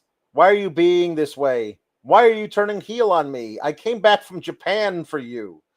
Like, what the hell, man? And then Briggs is like, I'm a challenge for both of you guys. How about next week in Houston? It'll be you versus me versus this guy. It'll have been a triple threat match for the NXT Championship that is definitely kicking off the show. We're definitely doing that match first because the main event of the show is the Undertaker choke slamming Trick Williams. That is a thing that is happening in the main event slot of this show next week, not the NXT title match. Obviously. I'm like a little more okay with that because Oba Femi does main event a lot.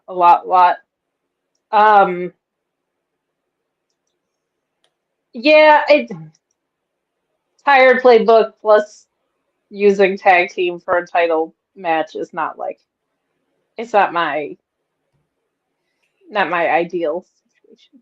Right. It's funny how they also decided to do they're just doing just six man, six woman tags. You and your friends versus me and my friends, even though you and your friends just met tonight. Let's fight.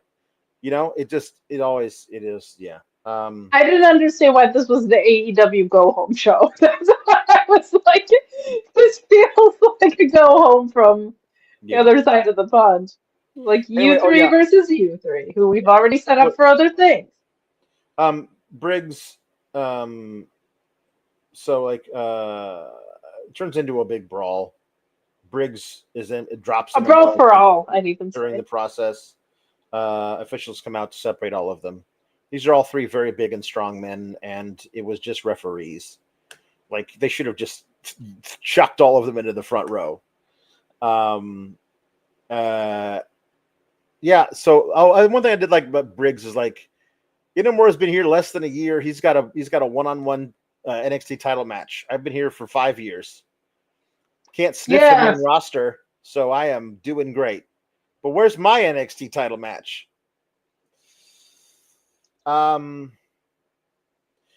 So we did that one. We did the Ethan Page. We did the Ricky Saints. We did the mentioning that Undertaker. This is all happening between the second and the third match.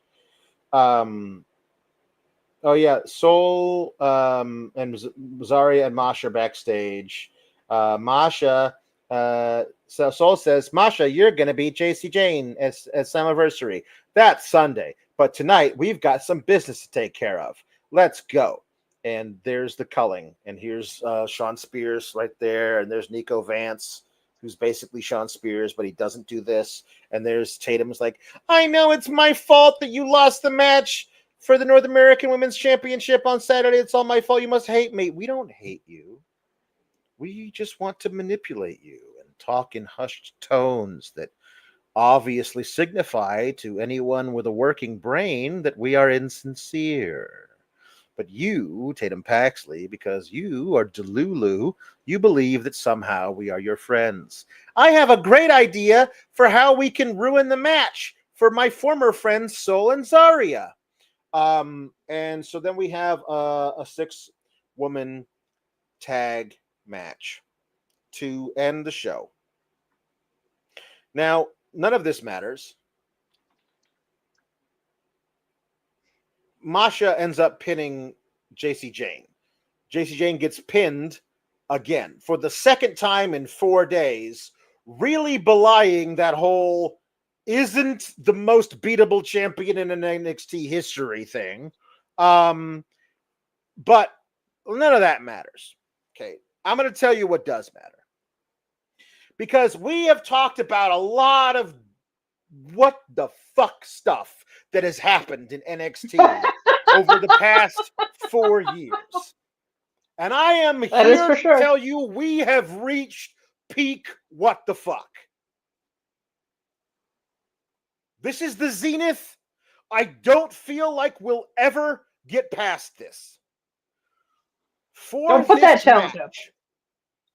For this match, seated in the 5th row for a 6-woman tag match with which he has nothing to do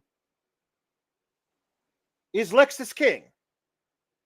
And he is wearing these noise-canceling headphones, but they don't like actually play music. They're the kind that you give children who hate loud noises. My daughter was the same way when she was very little. When we took her, and we took her to crowds and there was loud noises, she hated it and she would cry. So we got her these big headphones that she could wear, and we would be able to go to the baseball games and stuff. That's the kind of thing he was wearing. I do not know if Lexis King is very sensitive to like auditory stuff. I don't know. Maybe that's why it's so quiet for all of his matches, because people are being very respectful to him. But he is sitting there watching this match, a match he has nothing to do with in storyline. And he's in the 5th row, like he bought a ticket. And halfway through the match, Ava, the general manager of the brand, walks down the steps to his seat and is like, Lexis, what are you doing? And he can't hear her because of the earphones on. And so she has to like smack him on the shoulder, be like, what are you doing here? And they have an argument in the background of a shot that's showing the ring. And she eventually gets him to come up and leave with her. He wasn't bothering anybody. I don't know why she had such a problem with him sitting there and watching the show. But I also have no idea why he was there in storyline. him being there, him watching a match he's got nothing, a match he can't possibly feud with any of these women. Like, I don't know, so he has nothing to do with him whatsoever. Then the earphones, then Ava being the person to come down and say, what are you doing here, when he's not bothering anybody. It's not like he's heckling the match. And then she finally has to get him to get up and leave. There is no chance anyone could explain this to me in a way that would make sense. Even the people who came up with it. Oh my God, you're right. Lexus is seeing what it feels like to be deaf in his feud with Miles. That's 100% what this is. 100% what this is.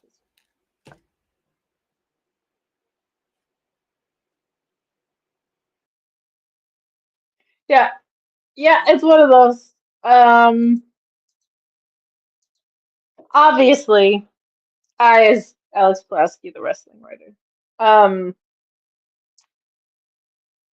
like Miles Bourne is very obviously okay with like on-screen call-outs and jokes about him being deaf. And Lexus King is the type of heel who would do something this fucking stupid. But I don't even know what to classify this as other than really bad. Like, I don't know what brand of insensitive. I don't know if it doesn't feel quite Attitude Era-y, but it feels that stupid. Like, I don't know where to place it. But this is the second time, like, in this episode, and WWE does, or NXT rather, doesn't usually do this, but like the first women's match that was a minute was like it's like the match was a red herring for Blake Monroe and Jordan Grace, and then this women's match was just a setup so that Lexus King could be an asshole. Like it, I don't like the idea, and if you're gonna do that idea, this is a really, really, really lame execution of it, I think. Because it's not like Miles Bourne is not do it during a Miles Bourne match to taunt him and get in his head or something. Like, why are you doing it during this? It would make it so much more. I hate it, but it would make a tremendous amount more sense if Lexus King was doing that in front of Miles Bourne during one of his matches and it was a mind game.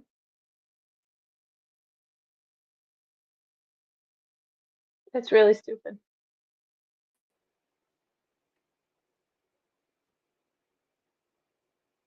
Look, sometimes you need to slink down really hard in your chair, and then other times you need to just go off screen.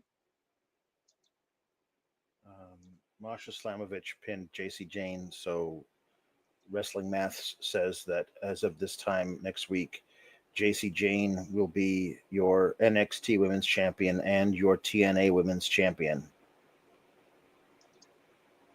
I'm guessing that goes to no finish instead. I mean, I let's hope. Let's hope it's a no contest, and maybe that's where Blake and Jordan attack. They show up and they attack each other, and it spills into the ring, and the whole thing goes crazy.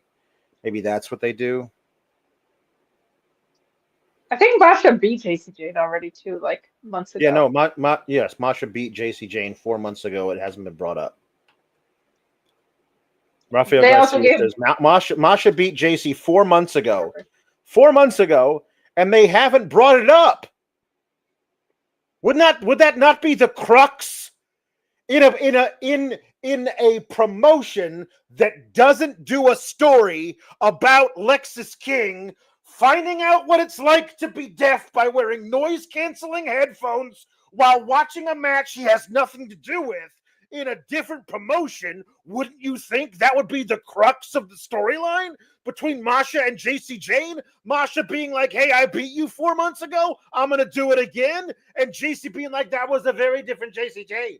Wouldn't you think they would do that in a different promotion? I would think that, but this is not that promotion, apparently. Especially because JCJ now has a title. Like, you could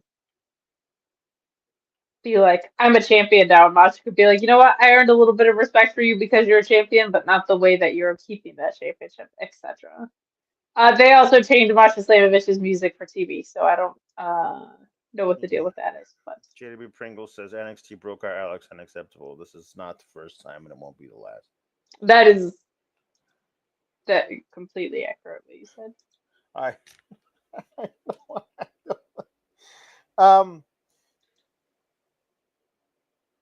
I mean, listen. I think JC Jane is a great wrestler. I do. I think she's very, very, very good. I think they have not once made her feel like she is on the level of a woman who could possibly hold both of those titles at the same time. They have not done the work to make her feel that way. I don't feel like they've done the work to make her feel like she could beat Masha Slamovich, and I don't mean that in a condescending way to her. I don't think there's a lot of people that I buy into the idea that they beat Masha Slamovich. I'll put it this way. I feel like there are more women that I believe would win the NXT champion that I feel like would beat Masha Slamovich. Like, just in a regular ass match, because that's how highly I think of Masha and know what her ultra violence can look like. I think that you're right. I think we probably get like a Blake and Jordan spillover of some sort happening there. And I wish I don't follow TNA. I don't understand why we're doing contract signings on pay-per-views. It's just I don't know. I'll put it this way: I watch enough wrestling, and there's really not anything that's compelled me that they've done on NXT to tune into TNA. The data says otherwise. They are selling more tickets. They are getting more viewers by whatever metric they're using to measure like access views or whatever. Yeah. So good on them. But from a creative standpoint, there's nothing that I've been like, oh well, I'm compelled to tune in now. Right. I really wish they capitalized off the opponent that JC beats. Like, when you beat Steph, who was a double champ 10 minutes earlier, that should mean something. It should. That should mean something. It should, but it doesn't. It also feels like it's possible that they had a plan to do title versus title, champion versus champion at Slammiversary from the beginning of them working together. And then it was Steph gets called up. Oh, but we were going to do Stephanie versus Masha. Yeah, no, we're just putting the title on anybody. It's going to be JC Jane. That's not what we talked about. Doesn't matter. We own you guys. Like, that's what it feels like to me. Because, like, Masha Slamovich versus Stephanie Vaquer is a dream match. Especially when Stephanie Vaquer was presented the way she was from the second she walked into NXT. Anybody who's only seen her in NXT at that point would be like, okay. I mean, you know what I mean? Like, that's a big deal. Yeah. JC Jane, again, has been the second most important person in two separate triumvirate feuds. Triumvirate factions. Like, it's not, they haven't done the work to make her character feel like this. It was just a thing that they did because she slapped her in the face once. And that was it. And they haven't, since she won, they've also had her get pinned twice. Like, there's no reason why Fallon couldn't get pinned on Saturday and Jasmine couldn't get pinned tonight. And in the middle, you have JC Jane pin Jordan Grace, even if it's with Mariah's help. Even if Mariah Blake helps and allows JC to get the pin on Jordan in the middle, it's not bookended by two being pinned in tag matches. They did the same thing with Lyra. As soon as she became NXT champion, they had her getting pinned in tag matches. It's It was bad. also Don't do it. worse with Lyra because this time they're telling you that's the character. Like they're going so far out of their way to say like she can't win except for when she's in the big one or whatever. Like they're very clearly broadcasting that at us. With Lyra, I think it was just purely bad booking. I don't think she was supposed to be this type of champion.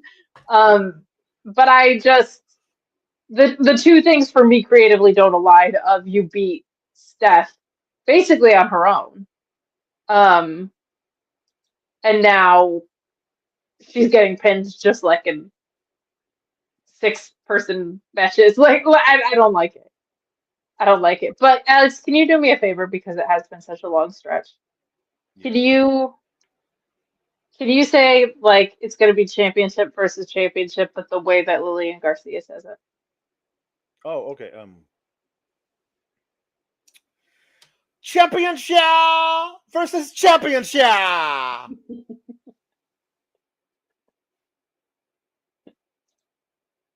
Thank you. I'm glad that tickled you. I'm glad. It passed me. I needed that one. Championship. God bless Lillian the Legend. Agent Orange 8 says Squall in Tornado and Gusty Roads. Tornado is so good. It really is. Naito. Lieutenant Photo says, shout out Luis, hologram for Fightful Espanol. Doing a lot of work there. Good for you, Luis. Never seen both of them in the same room. Cito Gatto says, Freddie got fingered over reviews looking better. No, not until we get the puppets. No puppets, no reviews. We're holding firm to our demands. No puppets, no reviews. No puppets, no reviews. No puppets, no review. No reviews. I don't care if you did talk to Tony Storm about it. Okay. All right. We have our jukebox. Meet Normus says wants the Linder to sing "No Rain" by Sands of Blind. Ellen, get it? Okay, hold on. Let me look this up. Okay. Blind Melon, No Rain lyrics.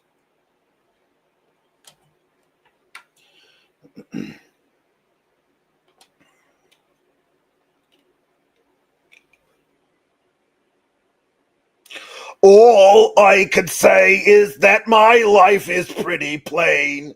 I like watching the puddles gather rain. And all I can do is just pour some tea for two and speak my point of view, but it's not sane. It's not sane. I just want someone to say to me, I'll always be there when you wake. You know, I'd like to keep my cheeks dry today. So stay with me and I'll have it made. I'll have it made. Thank you. That was beautiful. Tom LaValle wants Nya Girl to sing Set Fire to the Rain. I can do that. That's a great song for real. While I'm looking that up, I do just want to thank everybody for the support on my own YouTube channel, which is 2 subscribers away from me being able to make all the Techno Team 2000 jokes in the world. Oh my God, that's amazing. That makes me happier than it should.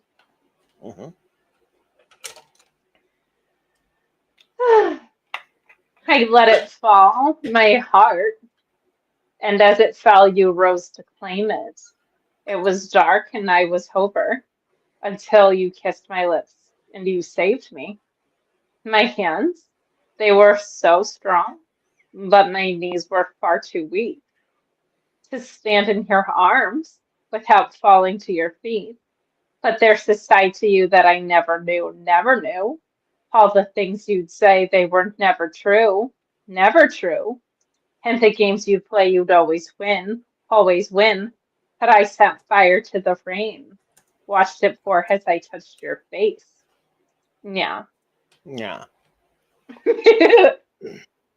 Don't go too far, Nya Girl, because Rafael Garcia wants Darby and Nya Girl to do "I Miss You" by Blink-182.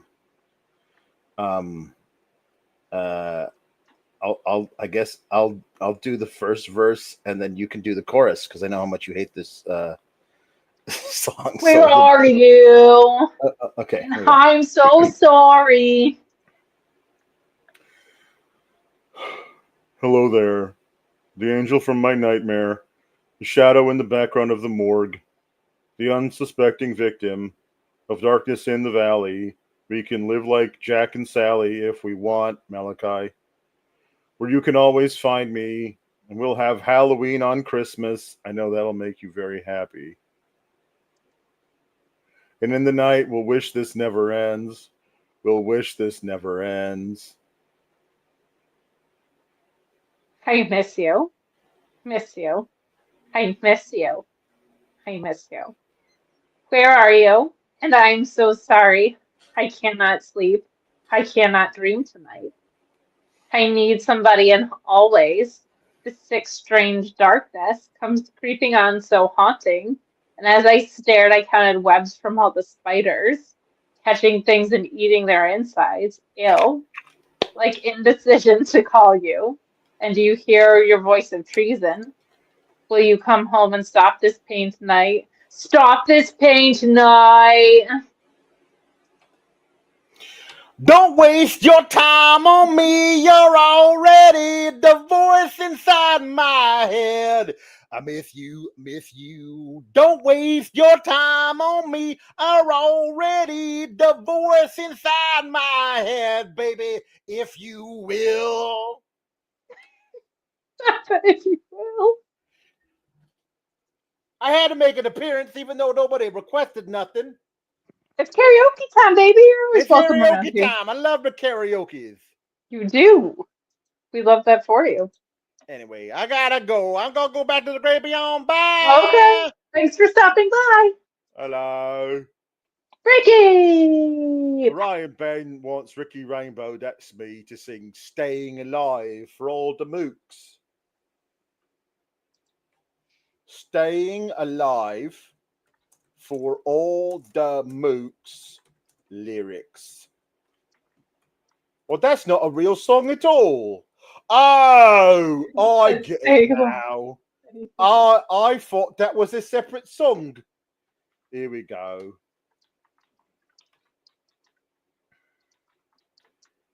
Well, you can tell by the way I use my walk, I'm a woman's man, no time to talk. The music loud, women warm, I've been kicked around since I was born. And now it's all right, it's okay. You may look the other way, but we can try to understand the New York Times effect on man. Whether you're a brother or whether you're a mother, you be staying alive, staying alive. Feel the city breaking and everybody shaking. We'll be staying alive, staying alive. Ah, ah, ah, ah. Staying alive, staying alive. Ah, ah, ah, ah. Staying alive.